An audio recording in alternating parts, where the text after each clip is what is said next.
நான் இன்றைக்கி கத்திரிக்காய் பர்த்தா எப்படி பண்ணுறதுன்னு சொல்லி தர போகிறேன். இதை வந்து இந்த பெரிய கத்திரிக்காயை சுட்டு பண்ணுறது. ஸோ இதில் வந்து வெங்காயம்லாம் கிடையாது. அப்படியே ரொம்ப என்னோட ஸ்டைலில் ஈஸியாக பண்ணுறது சொல்லித்தர போகிறேன் இப்போது. ஓகே, கத்திரிக்காயை வந்து இப்படி சுட்டுக்கிறது. நான் இதில் மேலே எண்ணெய் கூட தடவலை, அப்படியே அலம்பிட்டு தொடச்சிட்டு நேராக இந்த மாதிரி ஸ்டவ்வில் வச்சுட்டேன். ஸோ ஒரு சைடு ஏற்கனவே ஆயிருக்கு. ஸோ இந்த மாதிரி ஒரு கத்திரிக்காயை ஆல்ரெடி இப்படி சுட்டு வச்சுருக்கேன். இப்போது அது தோலை உரித்து இந்த மாதிரி நல்லா கையில் பிசைஞ்சு வச்சுக்கோங்க. நல்லா பிசையணும், ஸ்மூத்தாக, அது கட்டியெல்லாம் இல்லாதக்கே. இப்போ இந்த ஒரு வாணலி எடுத்து அடுப்பில் வச்சுட்டு தாளிதத்துக்கு நல்லெண்ணெய் போட்டுக்கிறேன். இதுக்கு வந்து கடலை எண்ணெய் தான் நான் யூஸ்வலாக யூஸ் பண்ணுவேன். ஆனால் இந்த பர்டிகுலர் இதுக்கு மாத்திரம் நல்லெண்ணெய் போட்டுக்கிறேன். நல்லெண்ணெய் போட்டுட்டு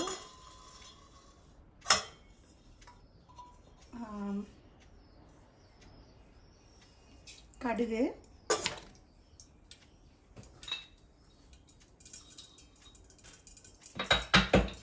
என்கிட்ட பெருங்காயம் வச்சுருக்கேன்.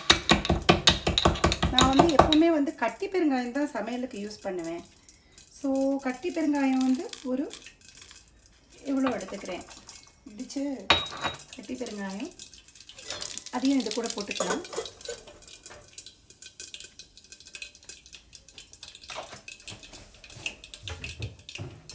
அந்த கடுகெல்லாம் வெடித்த உடனே இந்த மாதிரி கருவேப்பிலையை அலம்பி கருவேப்பிலையை போட்டுருக்கேன். மூடி வைக்கிறேன், பிகாஸ் இங்கே இல்லைன்னா சுற்றி அழுக்காயிடும்னு சொல்லி மூடி வச்சுருக்கேன். ஸோ ஆஃப் பண்ணி விடலாம் ஸ்டவ்வை. இப்போ இந்த மாதிரி இருக்குது. இப்போ இது கொஞ்சம் ஆற விட்டுருக்கேன். ஆறி விட்டு இந்த மாதிரி புளி தண்ணி போட்டிருக்கேன். புளி தண்ணி கரைச்சி ஒரு வால்யூம் விட்டுருக்கேன். இப்போது ஸ்டவ் ஆஃபில் தான் இருக்குது.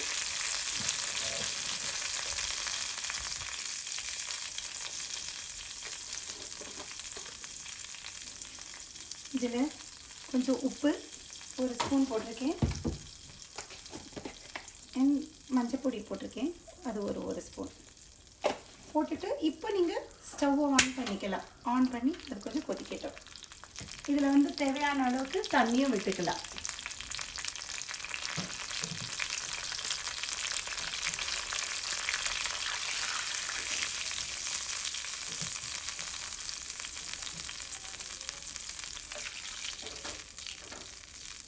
இவ்வளோ தண்ணி விட்டு கொதிக்க விடுங்க.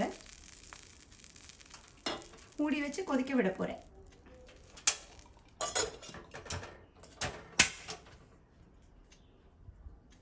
Now it has come to a slight boil. ஒரு கொஞ்சம் கொதிச்சிருக்கு. இப்போது நான் ஒரு சாம்பார் பொடி 2 ஸ்பூன் போடுறேன், அவ்வளோதான். 2 ஸ்பூன் போடுறேன். அதுவும் நல்லா கொதிக்கட்டும். இது ஒரு ரோலிங் பாயிலில் வந்து கொஞ்ச நேரம் சாம்பார் பொடி கொதிச்சு எடுத்து இந்த மாதிரி இருக்குது. இதில் நான் இந்த ஏற்கனவே சுட்டு தோல் உரித்து பிசுக்கின இந்த கத்திரிக்காய் இதை போடுறேன். இது ரொம்ப தண்ணியாக இருக்குதுன்னு யோசிக்க வேண்டாம். இது நல்லா மிக்ஸ் பண்ணிங்கன்னா திக்காக ஆகிடும். ஸோ இதை நல்லா கலக்கி விடுங்க.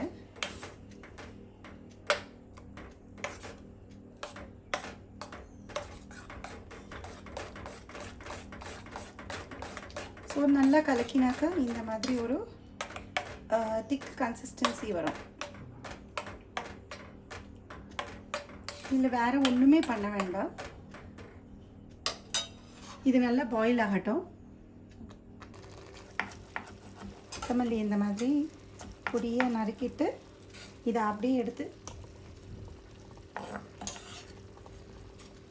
இதில் கார்னிஷ் ஜஸ்ட்டு கலக்கி வைக்க வேண்டியதுதான். ஸோ உங்களுக்கு இந்த வீடியோ பிடிச்சதுன்னா என்னோடய சேனலுக்கு சப்ஸ்கிரைப் பண்ணுங்கள். இந்த மாதிரி இன்னும் நிறைய வீடியோஸ் போஸ்ட் பண்ணுவேன். தேங்க்யூ.